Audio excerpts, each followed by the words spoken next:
Hello students, welcome to Arms Academy Digital. तो कैसे हैं आप लोग? मेरा नाम है अरुण कुमार, आपका अपना केमिस्ट्री एजुकेटर। और आज फिर से मैं आपका स्वागत करता हूं आज के इस लेक्चर में, जो कि हमारा होने वाला है lecture number 2 of carbon compounds. अभी तक अगर आपने लेक्चर 1 देखा होगा तो उसमें आपने पाया होगा हमने काफी सारी चीजें कंप्लीट कर ली है। जैसे हमने कार्बन को समझा, कार्बन क्या है, एक नॉन मेटल है। ठीक है, क्या क्या प्रॉपर्टीज दिखाता है वो हमने समझ लिया। उसके अलावा कार्बन की हमने छोटी छोटी चीजें देखी, जैसे कि इसको हम कैसे प्राप्त करते हैं। ठीक है, कार्बन के एलोट्रोप्स मैंने आपको बताए। एंड देन मैंने आपको बताया हाइड्रोकार्बन्स के बारे में, जो कि मेन टॉपिक है इस चैप्टर का। उसके बाद मैंने आईयूपीएसी नेमिंग आपको सिखाई। ठीक है, सिंपल सिंपल आईयूपीएसी नेमिंग हमने सीख ली थी। उस पर कुछ बेस्ड क्वेश्चंस भी हमने पिछले लेक्चर्स में देखे। तो अगर किसी ने लेक्चर 1 नहीं देखा है अभी तक भी, तो एक बार जाके देख लो ना यार, आपका ही बेनिफिट है। वरना लेक्चर 2 में आओगे, कुछ समझ नहीं आएगा क्या, फिर मुझे ही बोलोगे, है ना। इससे बेटर क्या है कि लेक्चर 1 में जाओ, उसको अच्छे से पढ़ो, मतलब अच्छे से देखो और समझो। उसके बाद लेक्चर 2 अटेंड करो। ये तो हो गया सजेशन। अब आज मैं क्या करवाने वाला हूं वो आपको बता देता हूं पहले से ही। तो देखो, लेक्चर 2 जो है हमारा, इसमें हम रखेंगे 2 से 3 टॉपिक, बहुत ज्यादा टॉपिक्स हम नहीं रखेंगे। जैसे केमिकल प्रॉपर्टीज ऑफ कार्बन, सारी की सारी केमिकल प्रॉपर्टीज, जो भी रिएक्शंस रहेगी मैं वो आपको बता दूंगा।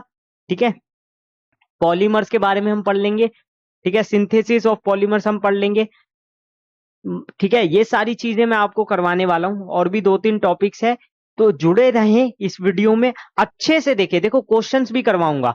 आप ऐसा मत सोचना कि अगर मैंने पिछले लेक्चर में आपको आईयूपीएसी सिखाए हैं तो इस लेक्चर में मैं क्वेश्चन नहीं करवाऊंगा। मैं इस लेक्चर में भी क्वेश्चन करवाने वाला हूं, ताकि आपकी प्रैक्टिस अच्छी हो सके। क्योंकि आपकी प्रैक्टिस मुझे करनी है बेटर, और मुझे पता है कि इस चैप्टर में से क्वेश्चंस आते हैं। तो मैं इस चैप्टर पे तो जान मारूंगा, ये बात तो क्लियर है। और मैं चाहता हूं आप भी मारो। ठीक है, ऐसे नहीं करने दूंगा कि सिर्फ मैं ही करवाए जा रहा हूं और आप मजे ले रहे हो। ऐसे थोड़ी। देखो, अगर मैं मेहनत कर रहा हूं तो आपको भी मेहनत करनी पड़ेगी, ये बात मान के चलो। ठीक है, तो इसी जुनून और इसी लगन के साथ हम इस वीडियो को स्टार्ट करने वाले हैं। ठीक है, तो आपका जोश हाई रहना चाहिए। और आपको इस वीडियो में एक एक चीज बिल्कुल बेसिक से एडवांस लेवल तक अगर समझनी है तो एक काम कर लो, जो मैं हमेशा बताता हूं। क्या?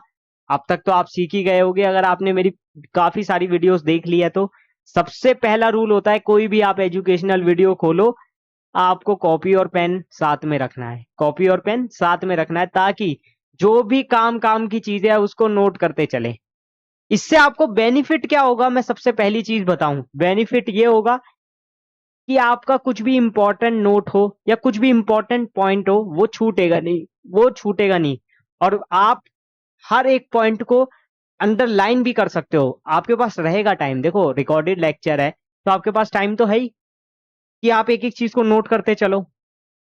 और बाद में आप जब पढ़ोगे खुद, तो आपको ये लगेगा कि यार इन शॉर्ट नोट्स में से भी जो इंपॉर्टेंट पॉइंट्स है ना, वो बहुत ज्यादा आपको सपोर्ट करने वाले हैं। और जो थियोरटिकल वाली चीजें हैं ना, थोड़ी सी जो याद ही करनी है, उसको भी मैं आपको तरीका बता दूंगा याद करने का। वैसे तो देखो, अगर आप क्लास 10th में हो तो आप याद करने में तो एक्सपर्ट हो ही गए होगे, क्योंकि आपने इतना कुछ पढ़ लिया है। तो अब आपको ये सब मुश्किल नहीं लगने वाला। ठीक है ना, ये सब मुश्किल वैसे ही नहीं लगेगा आपको। इतने सारे चैप्टर आप साइंस में पढ़ चुके हो ना, तो ये भी मुश्किल नहीं लगेगा। मैं बता रहा हूँ ना, गारंटी से कह रहा हूँ नहीं लगेगा। ठीक है, और केमिस्ट्री अगर आप कंपेयर करोगे ना, फिजिक्स के मुकाबले इतनी ज्यादा डिफिकल्ट नहीं है। अगर आप थोड़ा सा याद करना चाहो, थोड़ा सा समझना चाहो, तो आपका काम वैसे ही हो जाएगा। ठीक है, तो इसी के साथ, इसी जोश के साथ, इसी जज्बे के साथ स्टार्ट करते हैं आज की क्लास। ओके, आ जाओ। Chemical properties of carbon compounds. देखो, बहुत ही इंपॉर्टेंट टॉपिक होने वाला है, पहली बता दूं। बिल्कुल भी स्किप मत करना, पेपर में आने के चांसेस बहुत ज्यादा हाई है। केमिकल प्रॉपर्टीज से क्वेश्चंस आ जाते हैं, कई बार आ जाते हैं।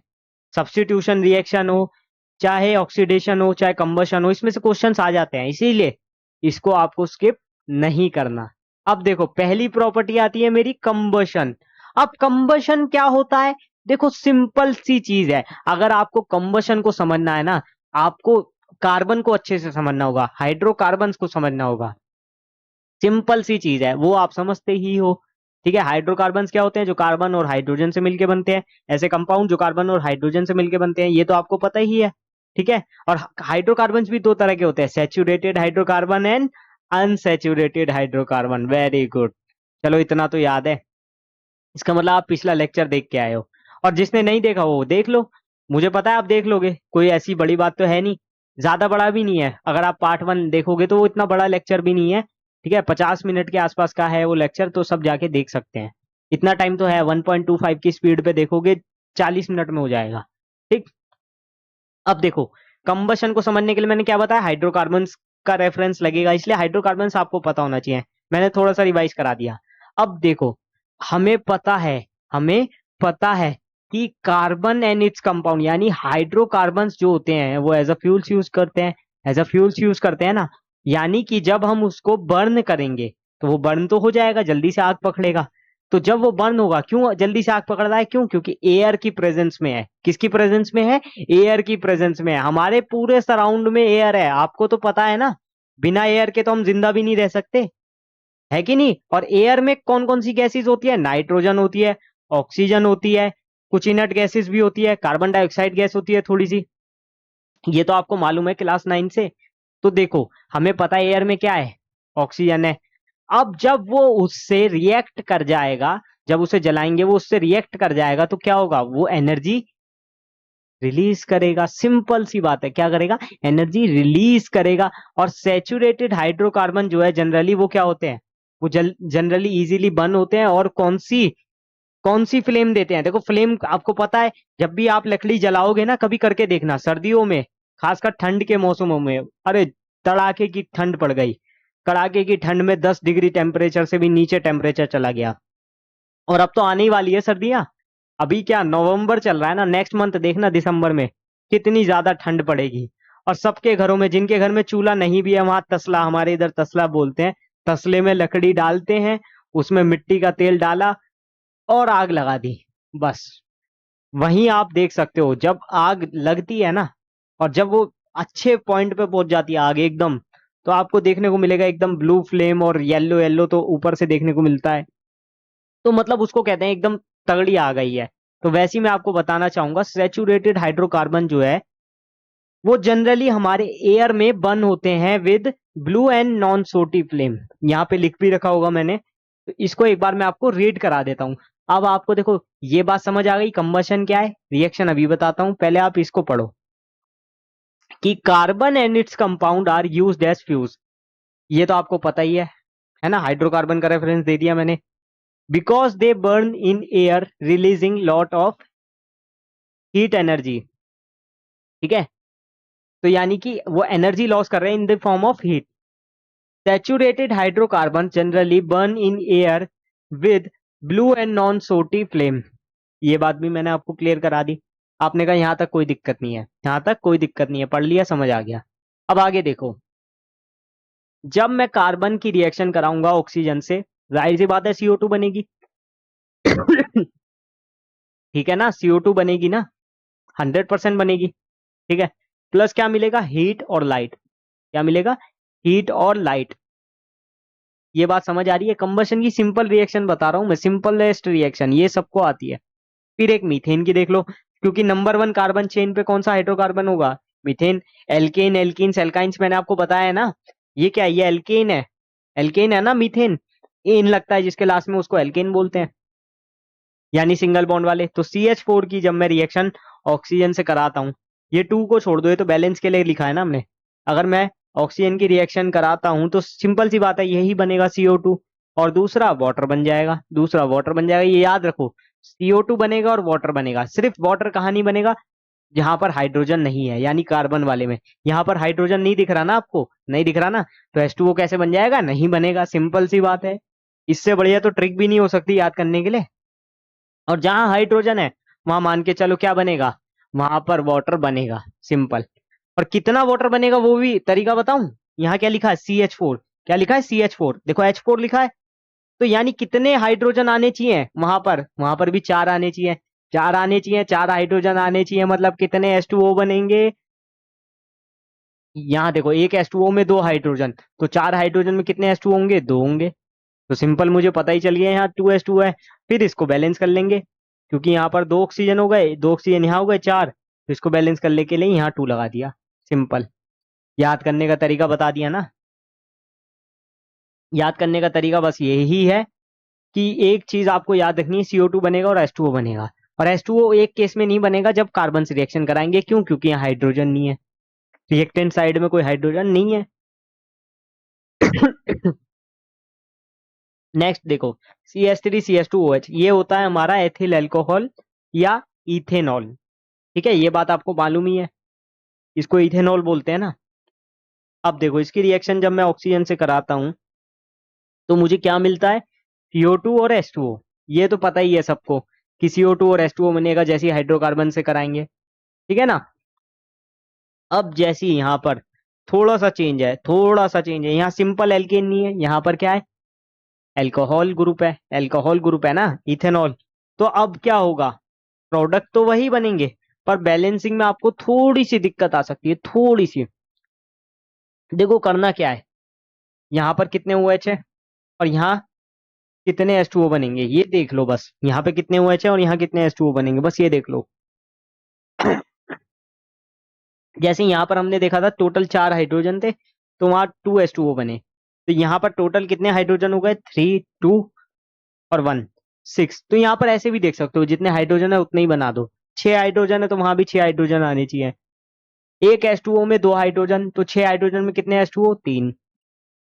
तो सिंपली यहाँ 3H2O बनेगा। बोलो हाँ कि ना? 3H2O बनेगा ना। तो 3H2O बनाने के लिए, 3H2O बनाने के लिए अब इसको बैलेंस करने लग जाओ। मान लो ये मैंने लिखा नहीं होता 2CO2। ठीक है, तो यहाँ 3 थे, यहाँ 2, 5, बैलेंस नहीं हो पाएगी। बैलेंस तो नहीं हो पाएगी, तो इसके लिए यहाँ भी 3 लिखना होगा, तभी तो 3 और 6 9 हो पाएंगे।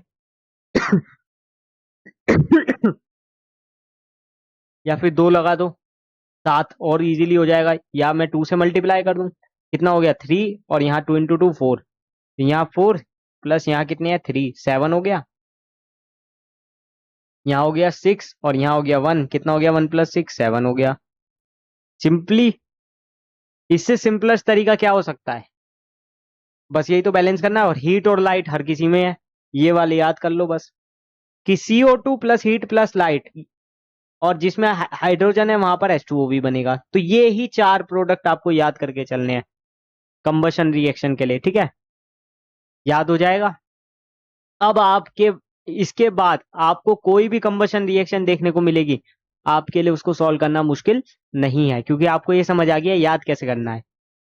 ठीक है, तो मैंने आपको ये चीज क्लियर करवा दी है। एक बार इसको देखो, थोड़ा सा टाइम देता हूँ।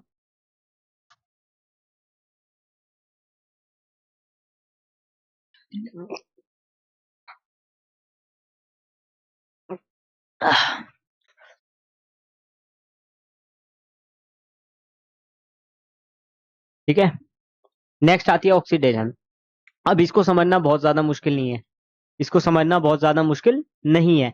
अच्छा, आपने केमिकल रिएक्शन एंड इक्वेशन में पढ़ा था कि ऑक्सीडेशन का मतलब होता है कि addition of oxygen and removal of hydrogen.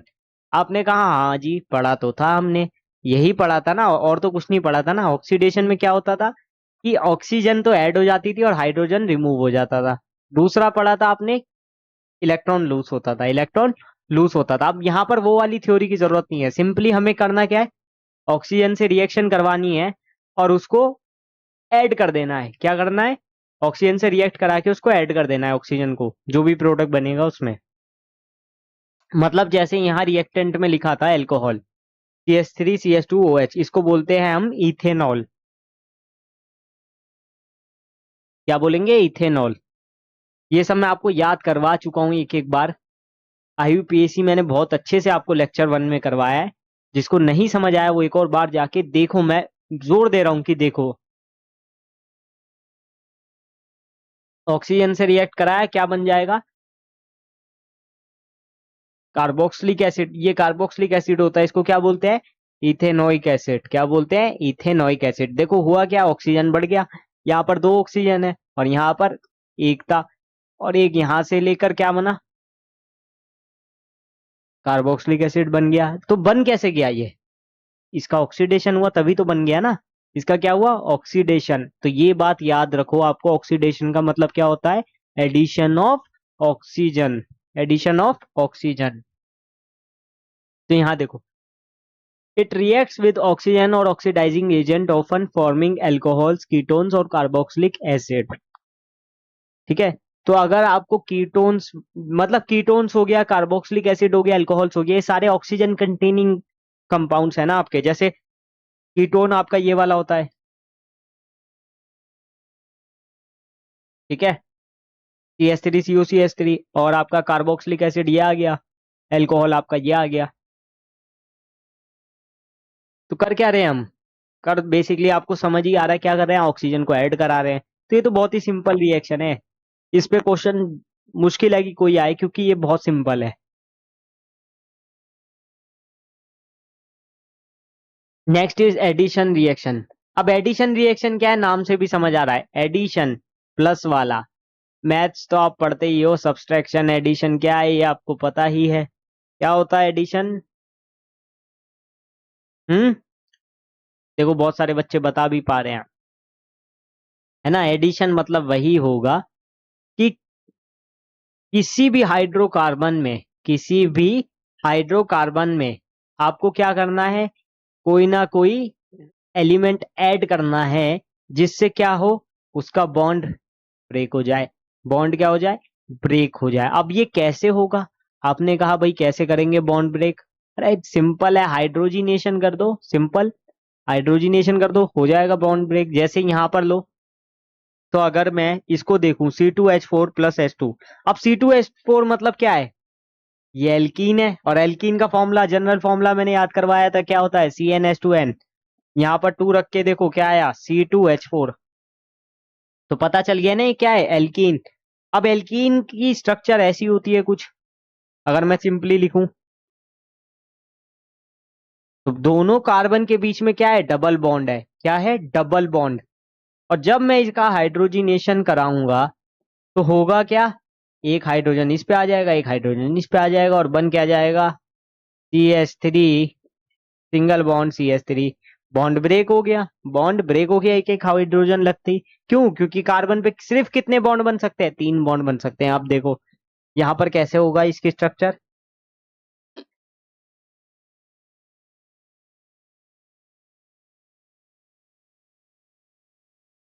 बताओ होगा कि नहीं, हो गए, 4 4 बॉन्ड हो गए ना सेटिस्फाई। यहाँ पर 3 ही बॉन्ड बन सकते हैं ना हाइड्रोजन के, क्योंकि एक बॉन्ड तो यहाँ से होगा ना, 4 बॉन्ड बनाता है ना कार्बन, तो देखो हाइड्रोजन के 3 ही बॉन्ड लग सकते हैं ना सब्स्टिट्यूएंट वाले, क्योंकि कार्बन भी तो कार्बन के साथ जुड़ेगा ना। तो एक बॉन्ड तो वो फिक्स है, उसके अलावा कितने बॉन्ड बना सकता है, 3 बॉन्ड बना सकता है। आपको पता है कार्बन की वैलेंसी 4 होती है, टेट्रा वैलेंसी, और ये 4 से ज्यादा बॉन्ड नहीं बनाता। अब बॉन्ड बनाता भी है कौन से, शेयरिंग वाले कोवेलेंट कंपाउंड्स। ठीक है, कोवेलेंट कंपाउंड समझना है तो पिछला लेक्चर देख लो एक बार, इसीलिए आपको लग रहा होगा कि मैं इतना जल्दी जल्दी करा रहा हूँ। पर जिसने लेक्चर 1 देखा है उसका फ्लो वैसे ही सेट रहेगा, उसको तो पता रहेगा ना ये क्या होता है। ठीक है, आगे बढ़ते हैं नेक्स्ट। सबसे ज्यादा इंपॉर्टेंट रिएक्शन करवाने वाला हूं अब मैं आपको, सबसे ज्यादा, ये इतनी ज्यादा इंपॉर्टेंट है ना, मैं बता रहा हूं आपको, पेपर में आएगी, लिख के ले लो। अब देखो ये होता क्या है, पहले मैं पढ़वाता हूँ, इसको बहुत अच्छे से समझना है। सब्स्टिट्यूशन नाम से भी समझ आ रहा होगा, सब्स्टिट्यूशन का मतलब ये होता है किसी को सब्स्टिट्यूट करना, किसी को सब्स्टिट्यूट करना। अच्छा आप क्रिकेट वगैरह देखते हो क्या, क्रिकेट में क्या होता है ना, कई बार सब्स्टिट्यूट फील्डर आ जाता है। इसका मतलब क्या है, लाइक टू लाइक रिप्लेसमेंट, कि मतलब एक फील्डिंग टीम में 11 बंदे हैं सपोज करो, उसमें से एक को चोट लग गई, तो एक बाहर चला गया, तो क्या होगा, दूसरा जो 12th मैन रहेगा वो फील्डिंग के लिए आ जाएगा, वो आ जाएगा अपने आप फील्डिंग के लिए। तो वैसे ही यहाँ सब्स्टिट्यूशन रिएक्शन में रहता है। अब इस सब्स्टिट्यूशन रिएक्शन को समझना बहुत ही सिंपल है, बहुत ही सिंपल है, मैं कह रहा हूँ इससे ज्यादा सिंपल रिएक्शन नहीं है कोई, अगर आप एक बार ध्यान लगा के समझो। जैसे एग्जाम्पल लेते हैं, ये पहले पढ़ लो, characteristics of saturated hydrocarbons where an atom or a group of atoms replace another. तो वही है, जहां पर एक एटम किसी ग्रुप ऑफ एटम को क्या करता रहेगा, रिप्लेस करता रहेगा। अब ये होगा कैसे एक के बाद एक, जैसे यहाँ देखो CH4 प्लस Cl2 है, अब इसको सनलाइट यानी कि एनर्जी तो दे रहा है, जो सूर्य से रोशनी आ रही है उससे एनर्जी मिल रही है, इसको हम एच म्यू भी लिखते हैं। क्या लिखते हैं? H mu. H mu. अब आप कहोगे ये म्यू क्या है? अरे सिंपल सी बात है, म्यू फ्रीक्वेंसी होता है, ठीक है। एच म्यू लिख दिया, equals to H mu formula होता है, एच सी अपॉन लेमडा भी होता है वैसे। तो यहां पर देखो, तो सनलाइट मिल रही है तो क्या होगा? सिंपल सी बात है, यहां पर क्या हो जाएगा? सब्स्टिट्यूशन रिएक्शन होगी, यानी इसके पास दो सी एल है, एक सी एल निगेटिव एक सी एल निगेटिव, इन दोनों ने आपस में बॉन्ड बनाया होगा ना। यहाँ पर क्या है? इसके पास चार कार्बन है, इसके पास चार कार्बन है।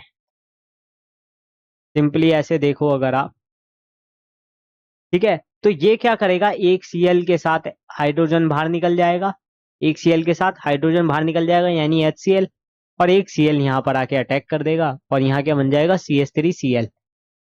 तो ये कुछ इस तरीके से हुआ। CH4 लिखता तो यहाँ पर एक हाइड्रोजन था, उसकी जगह Cl आ गया बस, और वो जो हाइड्रोजन निकला वो दूसरे Cl के साथ आके क्या बना लेगा? HCl बना लेगा। है कि नहीं? बोलो।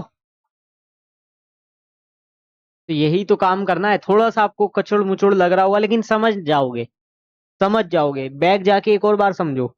यहाँ से क्या हुआ? सब्स्टिट्यूशन में एक क्लोरीन गया यहाँ पर, और दूसरा इस हाइड्रोजन को जिसको सब्स्टिट्यूट किया वो बाहर वाले Cl के साथ अटैच होके क्या बना लेगा? HCl, जो कि क्या होता है? Acid, hydrochloric acid.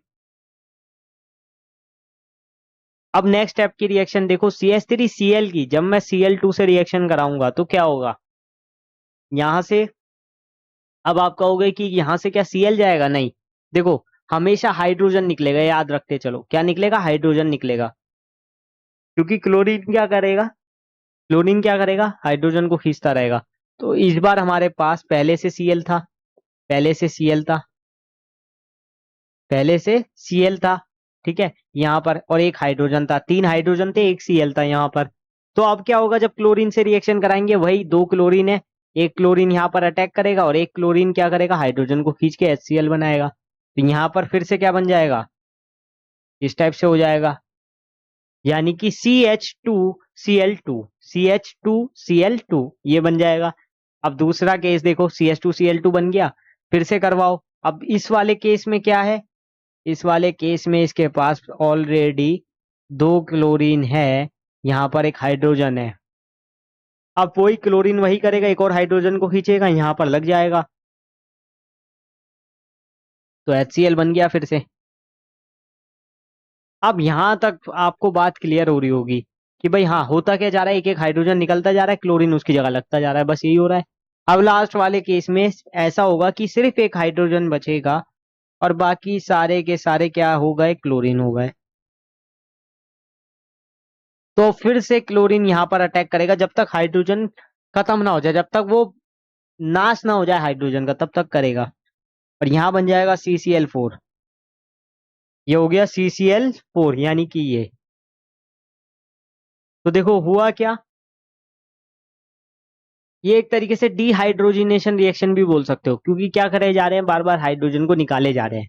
तो यहां से हर बार क्या हुआ? हर स्टेप में एक हाइड्रोजन निकलता गया, एक क्लोरीन अटैच होता गया। जैसे यहाँ CH4 प्लस Cl2 में क्या हुआ? CH3Cl और HCl बाहर, यानी एक हाइड्रोजन बाहर हुआ। फिर CH3Cl में से एक हाइड्रोजन बाहर, एक क्लोरीन और ऐड हो गया, तो क्या बना? CH2Cl2। अब CH2Cl2 की जब Cl2 से रिएक्शन कराए तो क्या हुआ? एक और हाइड्रोजन निकल गया और एक और क्लोरीन लग गया, तो CHCl3। अब CHCl3 का जब दोबारा से क्लोरीन से रिएक्शन करवाई तो क्या होगा? एक और क्लोरीन ऐड होगा और हाइड्रोजन निकलेगा, यानी CCl4। तो बहुत ही अच्छी ये रिएक्शन है, ठीक है, मजा आ गया। अब देखो कुछ इंपॉर्टेंट कार्बन कंपाउंड्स है, जिसमें कि मैं लेके चल रहा हूँ इथेनॉल और इथेनोइक एसिड, दोनों ही बहुत इंपॉर्टेंट है। इथेनॉल का फॉर्मूला क्या होता है? इथेनॉल का फॉर्मूला होता है C2H5OH, C2H5OH, और इथेनोइक एसिड का फॉर्मूला होता है CH3COOH, ठीक है, ये आपको मालूम होगा, मालूम है कि नहीं है? जल्दी बताओ, इथेनोइक एसिड का फॉर्मूला नहीं पता? क्या बात करते हो? So these are two carbon based compounds with significant uses. Ethanol is commonly used as beverage solvent and in fuels. And ethanoic acid vinegar is widely used in food preparation and as a preservative. क्या use है ये आप याद कर लोगे। इसमें से ज्यादातर क्वेश्चंस नहीं आते हैं, मैं आपको बताऊं, क्वेश्चंस इसमें से नहीं आएंगे। इसकी केमिकल प्रॉपर्टीज में से बहुत क्वेश्चन आते हैं कि इसकी रिएक्शन इससे करवा देंगे तो क्या हो जाएगा। जैसे यहाँ देखो, reaction with sodium, reaction with sodium मतलब किसकी, इथेनॉल की। तो अगर मैं इथेनॉल की रिएक्शन यानी कि C2H5 या CH3CH2OH की रिएक्शन यहाँ पर सोडियम से करवाऊंगा तो क्या बनेगा। अब सोडियम होता क्या है वैसे, आपका मेटल होता है। सोडियम क्या होता है, मेटल होता है। और मेटल कौन सा चार्ज रखना पसंद करता है, +1 चार्ज रखना पसंद करता है। खासकर फर्स्ट ग्रुप वाले +1 रखते हैं, सेकंड वाले +2 रखते हैं। ठीक है, ये मैं आपको पीरियोडिक टेबल में बता चुका हूँ, मेटल नॉन मेटल में भी बता चुका हूँ, एल्कलाई मेटल है। ठीक है, तो देखो यहाँ पर अगर मैं इसको तोड़ना चाहूँ, यहाँ पर अगर मैं इसको तोड़ना चाहूँ तो यहाँ से हाइड्रोजन निकाल दूं, यानी प्रोटॉन बाहर कर दूं, H पॉजिटिव बाहर कर दूं, तो ये वाला Na यहाँ पर अटैच हो जाएगा, ये वाला Na क्या हो जाएगा, यहाँ अटैच हो जाएगा, और हाइड्रोजन गैस लिबरेट होगी। अब आप कहोगे ये तो बैलेंस ही नहीं है, हाइड्रोजन गैस लिबरेट होगी, ये याद रखना, हाइड्रोजन गैस लिबरेट होती है इसमें। अब आप कहोगे इसको बैलेंस कैसे करें, अरे जितने हाइड्रोजन है उतने वहां पर लिख दो। अब यहाँ पर एक ही हाइड्रोजन था, यहाँ 2 हाइड्रोजन है, तो बैलेंस करने के लिए क्या करेंगे, यहाँ 2 लगा देंगे बस। और यहाँ पर 2 लगा दिया तो यहाँ पर भी 2 लगाना पड़ेगा, तभी तो बैलेंस होगी रिएक्शन। और यहाँ पर भी क्योंकि Na 2 हो गए तो यहाँ पर भी 2 लगा देंगे। अब देखो बैलेंस है कि नहीं। ठीक है, ये थोड़ी सी कुचुड़ मुचुड़ हो गई है, तो उस पे आप ध्यान ना देके ये वाली रिएक्शन पे ध्यान दे सकते हो। इसको हम सोडियम इथोक्साइड बोलते हैं, क्या बोलते हैं, सोडियम इथोक्साइड। नाम याद कर लो, काम आएगा। यहाँ पर पढ़ो, all the alcohols react with sodium metal to liberate hydrogen gas and form sodium alkoxide salt. ये वाली रिएक्शन, ये वाली लाइन इंपॉर्टेंट है। In the reaction of ethanol with sodium metal, hydrogen gas and sodium ethoxide are formed as products. ठीक है, तो product क्या बनता है याद रखना है आपको। कई बार क्वेश्चन आ जाता है एमसीक्यू में कि इस रिएक्शन, ऐसी रिएक्शन देंगे भी नहीं, बस पूछ ही लेंगे कि अगर एथेनॉल प्लस सोडियम को रिएक्ट किया गया तो प्रोडक्ट क्या बना, तो ये आपको याद रखना है कि क्या बनेगा। इथेनॉल अगर सोडियम मेटल से रिएक्ट करेगा तो क्या बनाएगा, सोडियम इथोक्साइड बनाएगा और हाइड्रोजन गैस लिबरेट करेगा। याद करने का तरीका मैंने आपको बता ही दिया है कि Na भाई साहब क्या है, हमारे एल्कलाई मेटल है, और एल्कलाई मेटल पॉजिटिव रहना पसंद करता है, तो ये क्या करेगा, यहाँ से एक H पॉजिटिव को निकाल के हाइड्रोजन गैस बनाएगा और खुद यहाँ पर आके अटैच हो जाएगा। तो बस वही तो करना था। अब नेक्स्ट रिएक्शन की तरफ चलते हैं, डिहाइड्रेशन रिएक्शन। देखो इसमें क्या होगा, डिहाइड्रेशन का मतलब क्या है, पानी बाहर निकालना। जैसे हमारी बॉडी में डिहाइड्रेशन हो गया, इसका मतलब क्या है कि पानी की कमी हो गई है, पानी ज्यादा चाहिए। पानी की कमी होने को ही डिहाइड्रेशन कहते हैं। यहाँ पर भी क्या करेंगे, पानी बाहर निकाल देंगे, वही डिहाइड्रेशन है। यहाँ पर भी आपको क्या लेना है, इथेनॉल। क्यों, क्योंकि केमिकल प्रॉपर्टीज ऑफ इथेनॉल पढ़ रहे हो ना। तो देखो, when ethanol is heated at the temperature 170 degrees Celsius with excess amount of concentrated sulfuric acid, one molecule of water is removed from its molecule to form ethene, an unsaturated compound। कुछ समझ आया, मुझे भी नहीं आया, चलो इसको reaction की फॉर्म में समझते हैं, आओ लाइन बाय लाइन। सबसे पहले इथेनॉल को हीट करना है 170 डिग्री सेल्सियस पे। हमने कहा ठीक है, आंख बंद करके कर दिया। फिर उसने कहा excess amount of concentrated H2SO4 यानी सल्फ्यूरिक एसिड। एक्सेस मतलब बहुत ज्यादा अमाउंट में लेना है, लिमिटिंग मतलब होता है कम, एक्सेस मतलब बहुत ज्यादा। तो देखो यहाँ पर हमें बहुत ज्यादा अमाउंट में H2SO4 लेके चलना है 170 डिग्री सेल्सियस पे। तो जब ये इससे रिएक्ट करेगा, देखो सल्फ्यूरिक एसिड क्या करेगा, पानी बाहर निकाल देगा। और जब मैं इसमें से पानी बाहर निकालूंगा तो देखो यहाँ से एक OH और यहाँ से एक हाइड्रोजन बाहर हो जाएगा। क्या बन जाएगा मेरा, CH2 डबल बॉन्ड CH2। अब इसको याद रखने के लिए आप कहोगे तरीका बता दो, मैं बिल्कुल बता दूंगा।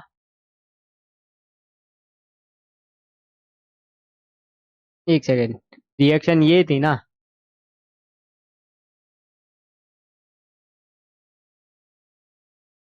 देखो याद करने के लिए बहुत ही बढ़िया तरीका बताने वाला हूँ आपको।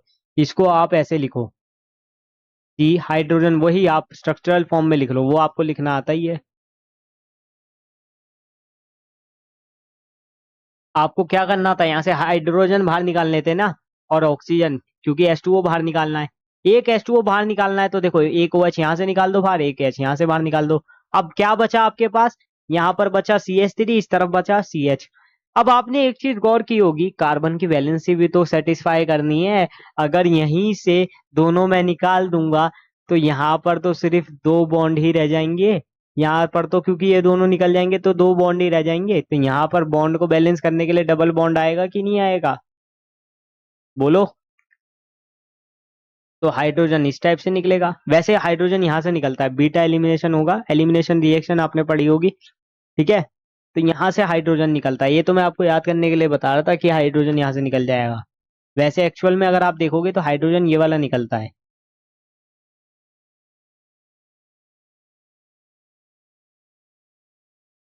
अब समझो, ठीक है। तो यहाँ पर हाइड्रोजन दो बचे, यहाँ पर हाइड्रोजन दो बचे, तो यहाँ पर बैलेंस करने के लिए CH2 डबल बॉन्ड CH2 आ जाएगा। बस इतना ही तो करना था, और करना ही क्या था बताओ, ठीक है।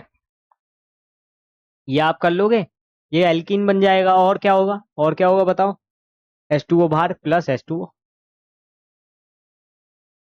तो ये याद करने की टेक्निक हो गई। Here concentrated sulphuric acid acts as dehydrating agent. क्यों, क्योंकि वो डिहाइड्रेशन करवा रहा है, तो डिहाइड्रेटिंग एजेंट हो जाएगा। बताओ यार, समझ आया कि नहीं, और भाई समझ आ गया। अब जैसे हमने केमिकल प्रॉपर्टीज ऑफ इथेनॉल पढ़ी है, ऐसी इथेनोइक एसिड भी पढ़ लेते हैं। इथेनोइक एसिड आपको पता है CH3COOH होता है ना, कार्बोक्सिलिक एसिड ग्रुप होता है ना। अभी मैंने आपको बताया भी था यहाँ पर।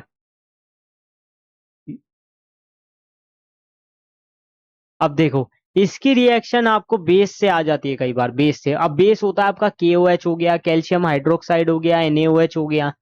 किसी से भी हो तरीका सेम है, किसी से भी हो तरीका सेम है। H2O बाहर कर देना और जो बचा उसको लिख देना।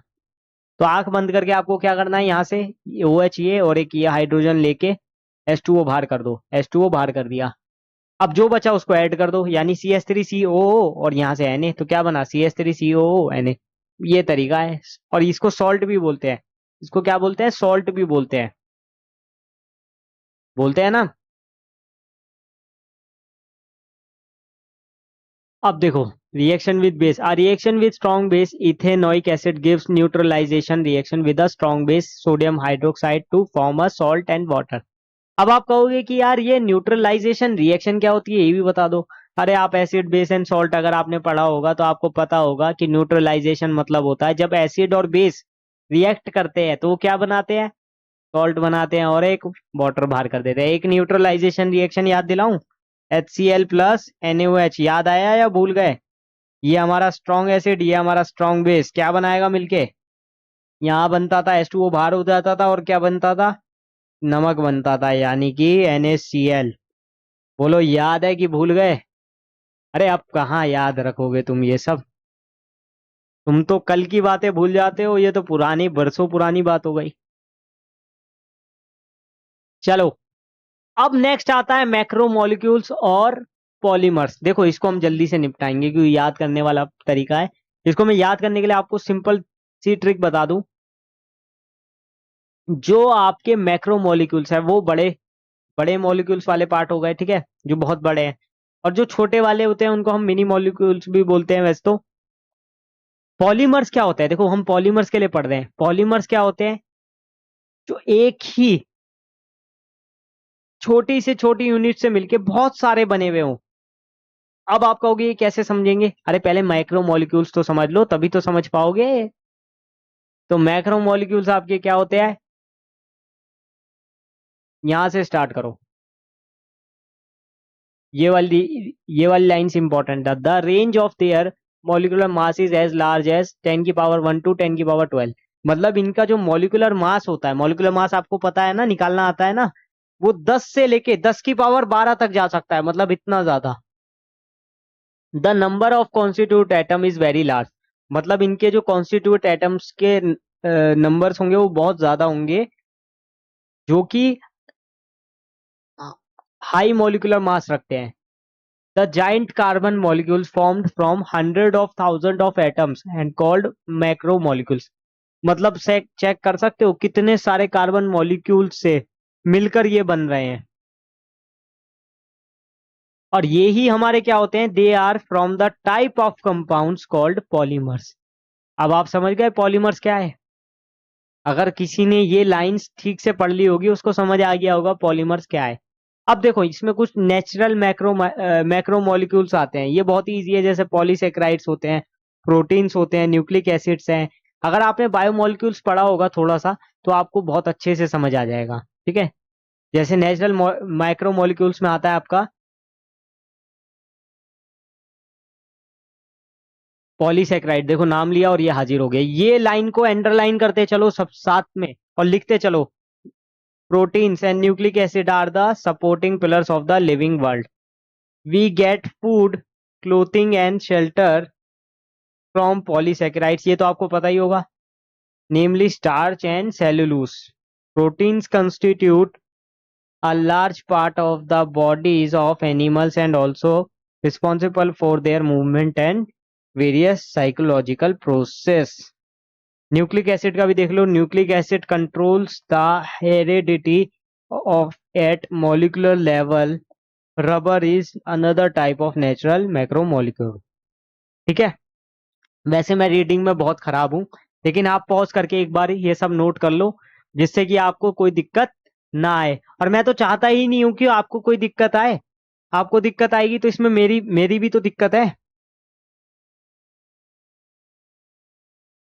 समझ पा रहे हो ना। अब देखो मैन मेड मैक्रोमोलिक्यूल्स क्या होते हैं। मैन मेड नाम से भी समझ आ रहा है जो इंसान ने बनाए, यानी कि जो लेबोरेटरी और फैक्ट्री में बनाए गए हैं, यानी अल्टरनेटिव, जैसे कि आपके रबड़ है और कुछ वो होते हैं ना कपड़े वाला, सिल्क सिल्क है आपका, ठीक है। आप सब देखते ही हो ना, फाइबर्स हो गए, कपड़े से आप समझ जाया करो, कपड़े का नाम लेते ही मतलब समझ जाओ, प्लास्टिक से आप समझ जाया करो, ठीक है। नेचुरल फाइबर अलग है और बनाए हुए फाइबर अलग है ना। अच्छा, कपड़े में भी नेचुरल फाइबर वाला एलिमेंट होता है, जैसे वुल है, कॉटन है, ये सब क्या है, ये नेचुरल है, ये तो नेचुरल है। समझ पा रहे हो ना।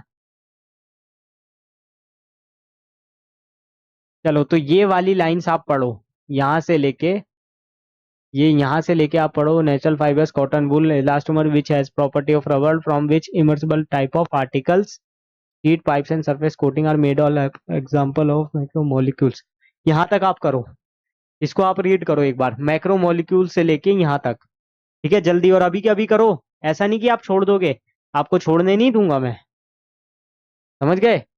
पूरा यहाँ से लेके यहाँ तक आपको रीड करना है, क्योंकि मैं थक चुका हूँ रीड कर करके, एक तो वैसे ही मेरा गला खराब हो रहा है, ऊपर से पढ़ाने में इतना नहीं लगता, लेकिन रीडिंग में क्या है कि एक साथ पढ़ना होता है तो उसमें गला फिर चोक कर जाता है कई बार।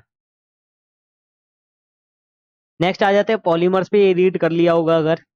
देखो पॉलीमर्स वही आपके मैक्रोमोलिक्यूल है, अभी हमने बताया ही था थोड़ी देर पहले, ठीक है, जो कि आपके बहुत छोटी छोटी यूनिट से मिलके बनते हैं, बहुत ज्यादा छोटी छोटी यूनिट से। जैसे एक एग्जांपल मैं दे दूं, पॉलीथीन, ठीक है, जो इथीन से मिलके बनता है। इथीन होता है CS2 डबल बॉन्ड CS2, तो ऐसी बहुत सारे इथीन से मिलके क्या बन जाएगा, पॉलीथीन बन जाएगा। बताओ मजा आ गया कि नहीं आ गया।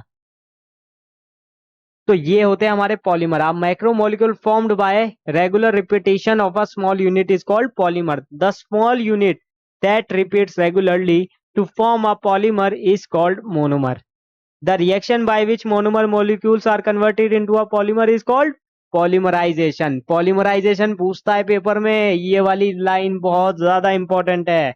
The reaction by which monomer molecules are converted into a polymer is called polymerisation. याद करके चलनी है वाली लाइन, ठीक है। और मोनोमर पूछे तो ये वाली लाइन याद करके चलो, the small unit that repeats regularly to form a polymer is called monomer, ठीक है। तो जो स्मॉल यूनिट आपकी बार बार रिपीट होती है रेगुलरली पॉलीमर बनाने के लिए उसको हम मोनोमर कहते हैं। बताओ मजा आ गया कि नहीं? आप कहोगे कि सर मजे की बात कर रहे हो आप, आज तो सब समझ आ गया।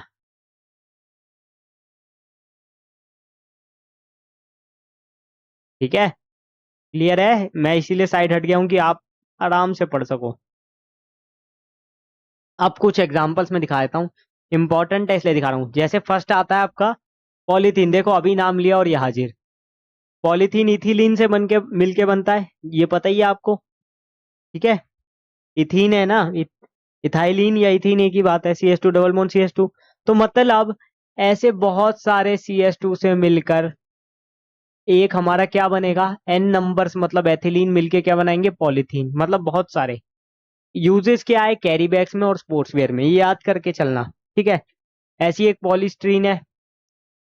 देखो जिसके नाम के आगे पॉली लग रहा है ना, मतलब वही मान के चलो स्टीरीन। तो स्टीरीन से मिलके बनता है, ये होता है आपका ऐसे बेंजीन के ऊपर CH डबल बॉन्ड CH। ठीक है, बेंजीन C6H5 होता है, इसलिए यहाँ पे सिंपल फॉर्म में लिख रखा है। समझ गए? ऐसे भी आप लिख सकते हो, कोई ऐसी दिक्कत वाली बात नहीं है। ठीक है, अब देखो इसके भी N नंबर्स जो रहेंगे उससे मिलके ये बनता है, जिसको हम बोलते हैं थर्माकोल आर्टिकल्स, इस यूजेस में लेते हैं।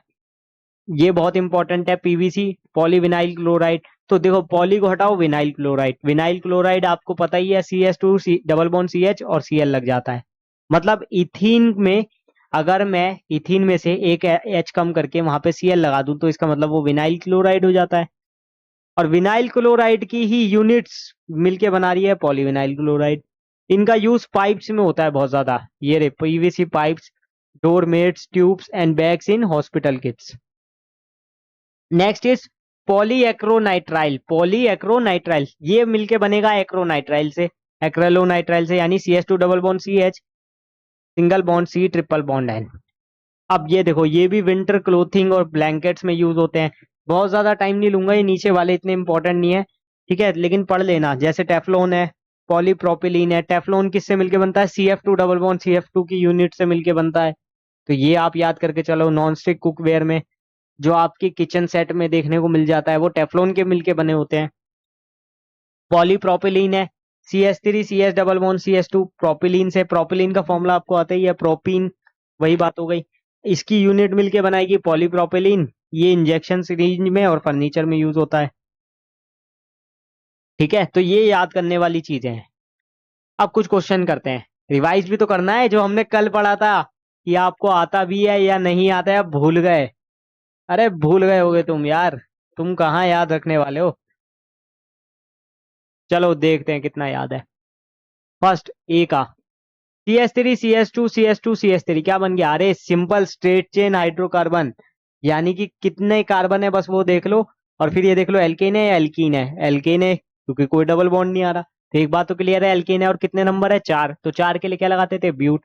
तो क्या बन जाएगा, ब्यूटेन। यही होगा ना। ऐसी बी का बताओ। बी में देखो CH3 CH OH CH3। अब देखो इसको ऐसे लिखेंगे, इसको इधर की साइड लिख देता हूं मैं। इसको लिखेंगे ऐसे CH3 CH, और देखो OH का मतलब ये है कि ये OH यहाँ पर लगा हुआ है। ठीक है, और यहाँ पर है CH3। अब देखो ध्यान से, तो यहाँ पर सेकंड नंबर पे OH है, सेकंड नंबर पे OH है। तो यहाँ पर क्या बन जाएगा, अल्कोहल सेकंड नंबर पे आएगा, यानी कि प्रोपेन टू ऑल बनेगा। क्या बनेगा, प्रोपेन, क्योंकि 3 कार्बन है तो प्रोपेन, और सेकंड पे OL है तो ये इसके लिए OL लग जाएगा, प्रोपेन टू ऑल। सी में देखो CH3 CH2 C OOH, मतलब क्या है, ओइक एसिड है। और कितने कार्बन है, 3, तो यहाँ पे लगेगा प्रोपेन। और 1 है तो यहाँ से ही नंबरिंग स्टार्ट करेंगे ना, 1 2 3। तो क्या हो जाएगा, propane oic acid. Propane 1 oic acid भी लिख सकते थे, पर प्रोपेन ओइक लिख देते हैं, 1 लिखने की जरूरत नहीं होती। अगर 2 या 3 हो तो जरूर लिखेंगे। अब यहाँ देखो CH3 CH2 NH2 क्या लिखेंगे,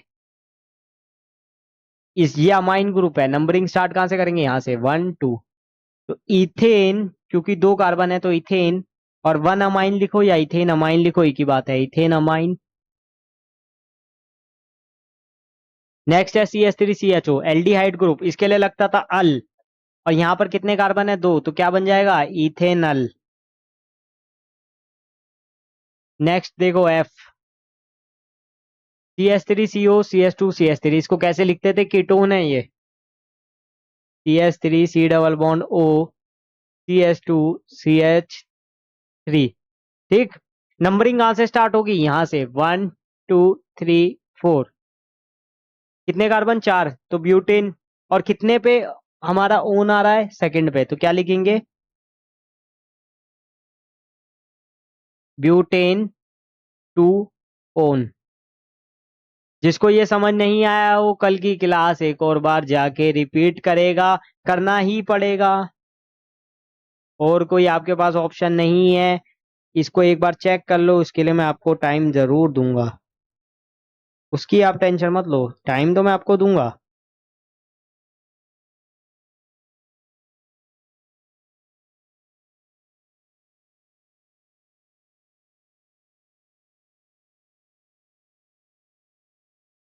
ठीक है, नेक्स्ट पे चलें। ये वाला पढ़ो, अब देखो इसमें हमें क्या बताना है, टाइप ऑफ रिएक्शन। अभी हमने 4 टाइप की रिएक्शन पढ़ी ना, ऑक्सीडेशन, कंबशन, एडिशन, सब्स्टिट्यूशन, वैसे ही क्वेश्चन है। जैसे पहली देखो रिएक्शन में क्या हो रहा है, एल्कोहल से बन गया CH3 CH2OH, तो कैसे बना, यहाँ पर एक ऑक्सीजन एक्स्ट्रा हो गया, COOH हो गया, तो कैसे हुआ होगा, इसका ऑक्सीडेशन हुआ होगा, तभी तो हुआ होगा। तो यहाँ फर्स्ट केस में क्या होगा, ऑक्सीडेशन। अब सेकंड केस में देखो CH3 CH2 CH3, ये बना रहा है CO2 + 4H2O। कुछ याद आया, पहली रिएक्शन पड़ी थी जिसमें CO2 और H2O बने, समझ जाओ क्या है, कंबशन रिएक्शन। तो ये क्या है, मेरी कंबशन रिएक्शन।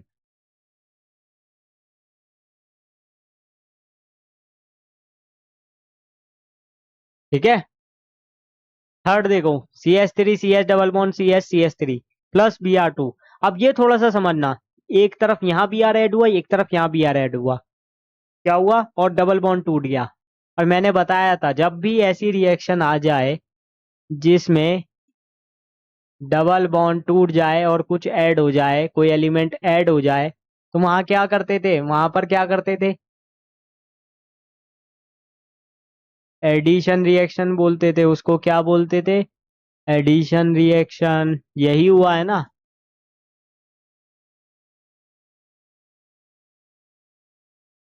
ठीक है, तो ये क्या है, एडिशन रिएक्शन है, इसको हम लिखेंगे एडिशन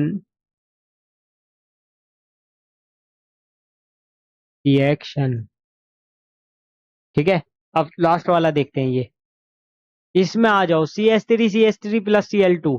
सिंपली क्या हुआ, एक क्लोरीन ऐड होगी, एक हाइड्रोजन गया, ये तो हमारी एडिशन रिएक्शन होती थी, वो सब्स्टिट्यूशन रिएक्शन होती थी। क्या होता था यहाँ पे, हाइड्रोजन का सब्स्टिट्यूशन होता था। यहाँ पर क्या होता था, हाइड्रोजन का, या तो यहाँ वाले पे लगा दो या यहाँ वाले पे लगा दो, एक ही बात है। क्या हो जाएगा यहाँ पर,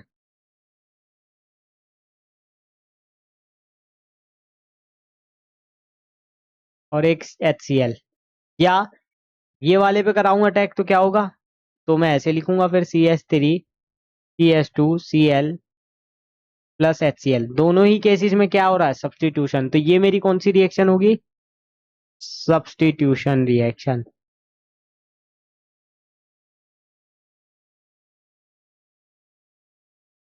ठीक, नोट करो।